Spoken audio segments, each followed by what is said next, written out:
All right. Well, sounds like everybody's all talked out. I'm not, so I'm going to keep. No, I'm just kidding. I have Yeah. one for you. Yeah. So obviously, the reason that we're going through this leadership and doing this is because we want to learn to be better leaders and just be better in general. So Yep. if you're mentoring or coaching somebody under you and you're trying to get them to see the reality of things, does there ever come a time where you basically could talk to your blue in the face and they're just too close-minded? Oh, absolutely. I think that truly is the case. Not everybody is ripe to hear the message. If that were the case, we would just have rock star employees from top to bottom all the time in our company. But unfortunately, people make their own choices, and they choose their own thoughts.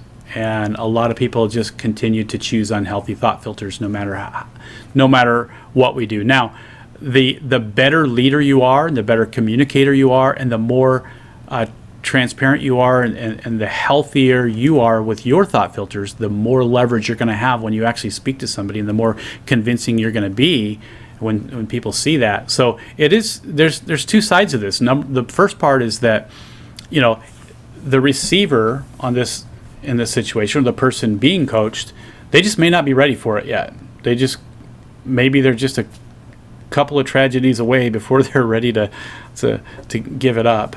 And the other part is then, as like Mickey was talking about too, it's the other part is on us. If we're doing it really well, we're going to help to remove some of those roadblocks a lot easier. If we are the roadblock, like they just don't believe us, or they don't trust us, or they think we're blowing smoke, or maybe they don't see what we say matching up with the way we live and what we do, well, then that's going to be, then we may be talking till we're blue in the face, because we're not convincing to them. They don't see what we say as being lined up with reality. That could be a roadblock that we cause. So I think the responsibility is on both sides, but absolutely, Rose, I think you're right. I've had plenty of blue in the face conversations with people, and as I look back in my life, I remember times when other people had blue in the face conversations with me. Right, exactly. And I know that I've been that person in the past too. Yeah. And then along with this, and I don't know, I wouldn't consider this like making up excuse or anything, but does a certain kind of like mental illness play into not being able to teach some of these things at all? Or is that a whole different subject? I think that's true. I think there are a whole host of mental illnesses that, unfortunately, a lot of mental illnesses, most of them, and this is not my area of expertise, but I know a little bit, enough to know that a lot of mental illnesses are not things that are just going to be completely fixed. You're not going to just go in and take a person with borderline personality disorder and replace their unhealthy thoughts with healthy thoughts, and all of a sudden they're fixed. That just doesn't happen. So many personality disorders are permanent. They, maybe the brain develops in such a way as a defense mechanism to learn to cope with certain things, trauma and things that happen in the life, and the brain actually transforms itself into a different form, and it just can't think that way anymore. And so I think we do run into that, and that's why we've got mental health facilities and people that are trained in that area, counselors and psychologists, psychiatrists, to help with that. Because I think, and that's part of the reason why in the past, particularly in Section 2, where I mentioned to everybody that we need to know our boundaries on this, because when we start dealing with personality disorders or biological difficulties with the way people think, or chemical difficulties, it's not our place to try to get people undepressed necessarily. Now, we can try to coach them, we can try to help them, we can try to help them see a better way of thinking, but a lot of people just need more than that. They really do. And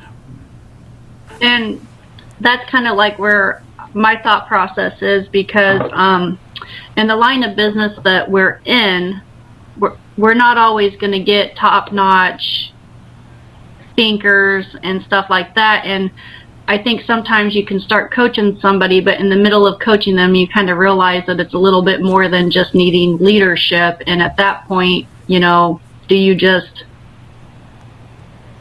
kind of slow down on that, realizing that there's not much you can do for them, or do you? Yeah, you know what I mean? In our company, of course, and I know you know this, Rose, but we've done a number of things with that. Sometimes you have to terminate somebody because you just see that their unhealthy filters are going to just affect the rest of the crew, the rest of the company, and you just have to remove them. So sometimes that is the case. Other times it's their unhealthy thought filters are keeping them from being as responsible as they need to be for the position that they have, and so sometimes it's taking them out of the seat that they're in and putting them in a different seat. Sometimes it's about just limiting them so that they're put in a position where they can succeed on smaller things, and where we keep them away from the bigger things that they really aren't competent in doing because of the limitations of the thought filters. So anyway, yeah, those are all good observations. So anybody else have any thoughts? Got just a few minutes left.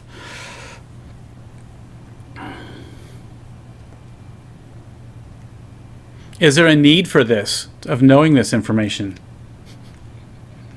Yes. It's everywhere, isn't it? I'm going to have like 20 of these printed. Yeah. Yeah. No, I think it all is like very important. Yeah. It's like not only like understanding like other people's behaviors, but reflecting on your own. Right. And understanding, not to be in your own head, but like other people might be in their own head. And they may be dealing with situations that are affecting them, and just understanding that and how that affects, their performance or their day or their emotions or their behaviors. Well, and those are good thoughts, Steve, and you're right. Understanding them is really important. We don't really know why people feel the way they feel until we ask them. And even when we ask them, we need to ask them in a way that they feel comfortable telling you, so that you can get to the root of the problem. If we don't ever get to the root of the problem and find out what they think about things, we can never do surgery and help them think otherwise, And unfortunately, in our industry, and in most industries, honestly, in the boss man world, where the king of the hill is the one with all of the authority, and in that world, you don't see people looking at the thoughts. You see those bosses looking at the behavior, and that's it. This is also the reason why I know some of you have wondered why I'm not really crazy about writing people up very often. I don't like to use written. Now we do, because it's part of a 3-step approach that we need to do for legal purposes and unemployment and different things. So there's a place for that. But for me, if our goal is to change results, I've seen too many managers go straight to behavioral modification by writing people up. They're not seeking to find out why somebody feels a certain way, or why their thoughts, or trying to find out what unhealthy thought filters they have. They're just concerned about the behavior. And so they're just writing people up left or right, or suspending them or whatever. And so this is why we do this lesson, so we can take leaders that may think like that and help them understand that there's a whole different way to coach people that will get much better results than just simply pointing a finger and slapping somebody's hand and expecting something different with some kind of a consequence at the end of it if they don't change. So it's tough. I'm sure you've all seen that before, haven't you? Oh yeah. Yeah, definitely. All right. Yeah. Well, the reason why we do this is because we want to have a lot of leaders. I want every one of you guys to be good at this.